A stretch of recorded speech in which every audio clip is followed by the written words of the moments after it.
सदियों से सोई राख सुख बुगाती है, मिट्टी सोने से श्रृंगार सजाती है। सिंहासन खाली कर नरेंद्र बाबू, ये जनता आती है। किसानों की आत्मा के साथ खिलवाड़ कर रहे हैं नरेंद्र भाई। अरे इसी जनता ने प्यार देके उन्हें प्रधानमंत्री बनाया। वो भूल गए अपने उस सारे कर्तव्य को और सारे तमाशे कर रहे हैं। पिछले 6.5 सालों से जो भी कर रहे हैं वो देश का सत्यानाश कर रहे हैं। हिंदुस्तान के किसी भी कोने से आज की तारीख में खड़े होंगे, वो जमानत भी नहीं बचा सकते हैं। जीतना तो बहुत दूर की बात है। वो अपना जन समर्थन खो चुके हैं। वो मानसिक रूप से बीमार आदमी है। उसने क्या किया, अमित शाह के साथ मिलकर दोनों गुजराती आ गए और गौतम अडानी के साथ मिलकर सारे देश पे कब्जा करना चाहते हैं। दुनिया की सारी वस्तुओं की कीमत बेचने वाले तय करते हैं। किसान की फसल की कीमत खरीदने वाला तय करेगा। ये अन्याय कब तक चलेगा? पैसे से आप गेहूं खरीद सकते, पैदा कर सकते हैं? बिल्कुल नहीं, धरती पुत्र बनना पड़ता है। शर्म आती मुझे तुम्हारे दिमाग पर नरेंद्र बाबू। डूब मरो तुम।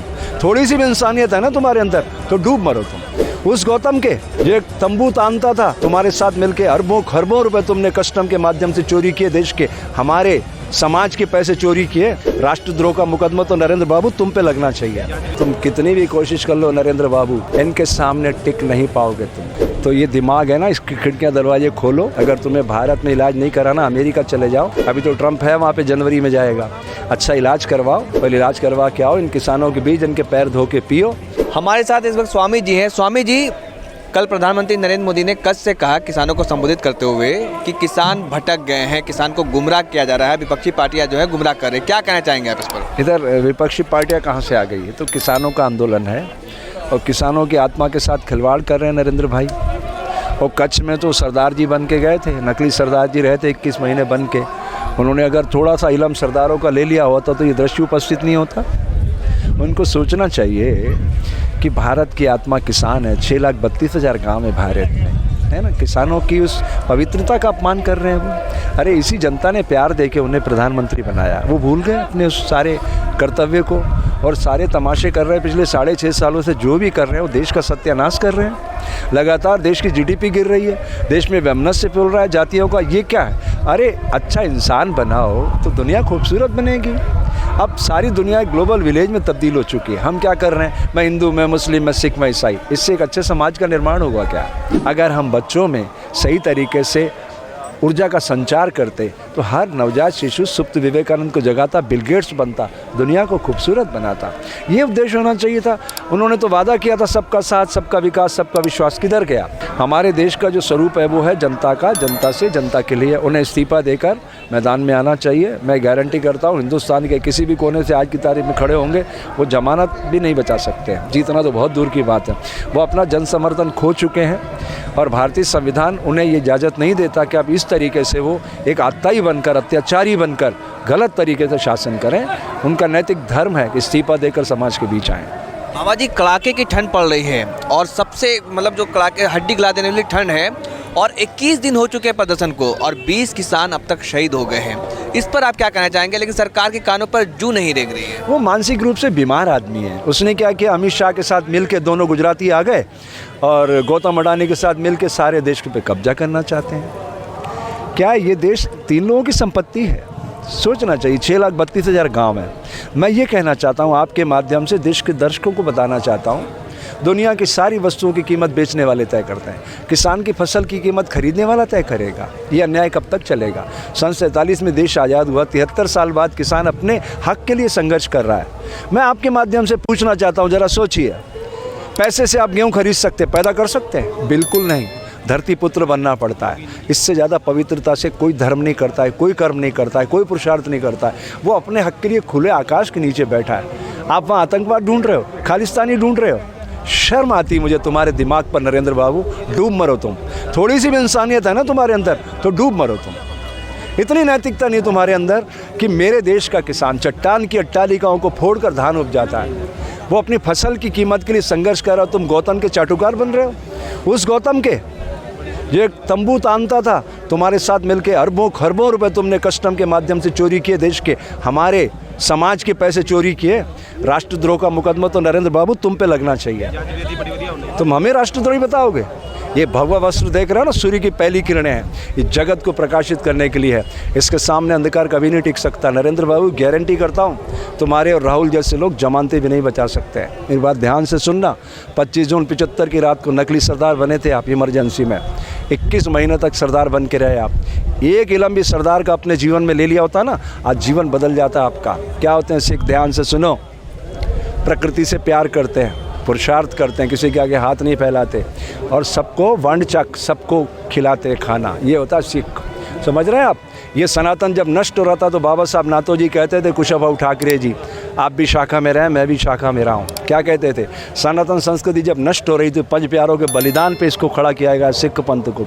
अब वही सिख पंथ पंजाब की 5 पवित्र नदियों से भारत माता का ध्वज लेकर चला है। तुम कितनी भी कोशिश कर लो नरेंद्र बाबू, इनके सामने टिक नहीं पाओगे तुम। तो ये दिमाग है ना, इसकी खिड़कियाँ दरवाजे खोलो। अगर तुम्हें भारत में इलाज नहीं कराना, अमेरिका चले जाओ। अभी तो ट्रंप है वहाँ पे, जनवरी में जाएगा। अच्छा इलाज करवाओ, पहले इलाज करवा के आओ। इन किसानों के बीच इनके पैर धो के पियो और इनको अमेंडमेंट करके दो। अपना सत्र बुलाओ। तुम बहुत ताकतवर हो ना, 303 तुम्हारे पास है। अब तो राज्यसभा में भी बहुमत है आपके पास। बुलाओ ना स्पेशल सदन। राष्ट्रपति तो तुम्हारा चमचा है, कोर्ट भी तुम्हारी है। अमेंडमेंट करो, इनको दो और एमएसपी इनका डिसाइड करो कि हाँ मैं गारंटी करता हूँ, काम खत्म। लेकिन शीतकालीन बात करने पे तुले हो।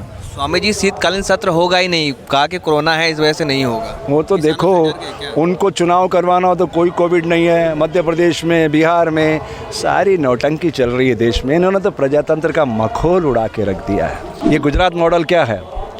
इस देश में जगह जगह प्याऊ लगती थी, पानी पिलाते थे लोग प्रेम से। उन्होंने बेचना सिखाया। ये है गुजरात मॉडल, पानी को बेचना सिखाया। और ये पंजाब की धरती का शौर्य, पराक्रम, वीरता, साहस और सेवा आप देख रहे हैं। खाना खिला रहे, लंगर में सारी चीज़ें मिल रही है, जो मर्जी है खाओ।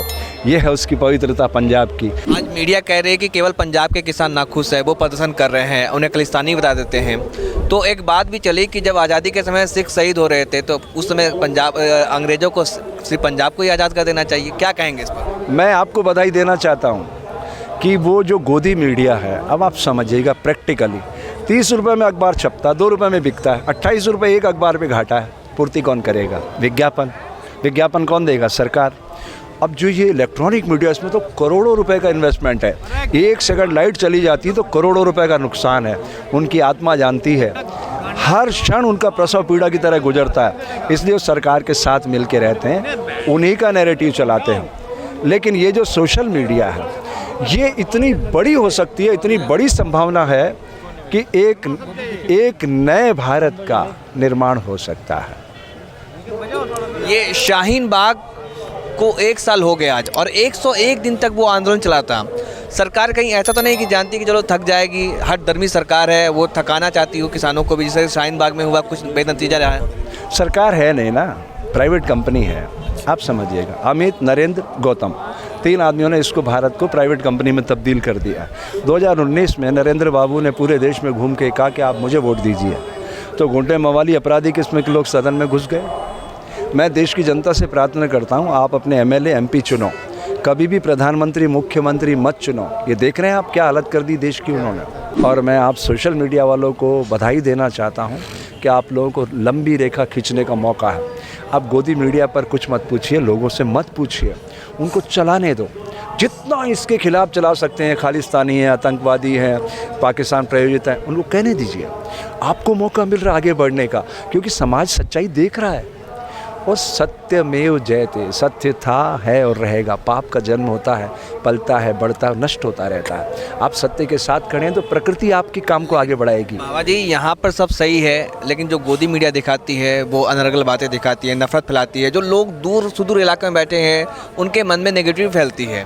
इसका नतीजा है कि आज कुछ लोग कह रहे हैं, कुछ लोग भी इस बहकावे में आकर कह रहे हैं कि खालिस्तानी है, शाहीन बाग में लोग पाकिस्तानी थे। तो ये देश का माहौल तो ख़राब हो रहा है ना, द्वेष पैदा हो रहा है। आप शाहीन बाग की बात कर रहे हैं, चलो वो तो एक संप्रदाय विशेष का, आप भी वहाँ पर थे, ये तो एक संप्रदाय विशेष का मामला हो गया। मैं कह रहा हूँ आपको, जंतर मंतर देश की आज़ादी का स्थान रहा है। 4 साल तक 1 रैंक 1 पेंशन के सैनिक वहाँ बैठे रहे, आपको तो पता होगा। उठ के गए ना बेचारे, कुछ हल हुआ? 6.5 सालों में जितने भी आंदोलन हिंदुस्तान में हुए, एक भी सरसब्ज नहीं हुआ। क्यों नहीं हुआ? कारण ये है कि ये डिक्टेटर व्यक्ति है, ये तानाशाही से देश को चलाना चाहता है, और तानाशाही भारत में कभी किसी की चली नहीं है, ना इनकी चल सकती है। आप लिख लीजिए, ये इनका मतलब अब उच्चतम काल है इनका। 2019 में इनको 37% वोट मिले थे, 63% लोगों ने खिलाफ वोट किया था। अब इनके पास मुश्किल से 15-17% वोट है, 20% वोट माइनस हो गया है। आने वाले समय में इनके अधिकांश कैंडिडेट, ये खुद भी जमानत भी नहीं बचा पाएंगे। देश परिवर्तन की ओर बढ़ रहा है। आज मैं रामधारी सिंह दिनकर की उन कविता, उस 4 लाइनों से अपनी बात पूरी करूँगा। सदियों से सोई राख सुख बुगाती है, सदियों से सोई राख सुख बुगाती है, मिट्टी सोने से श्रृंगार सजाती है, सिंहासन खाली कर नरेंद्र बाबू, ये जनता आती है।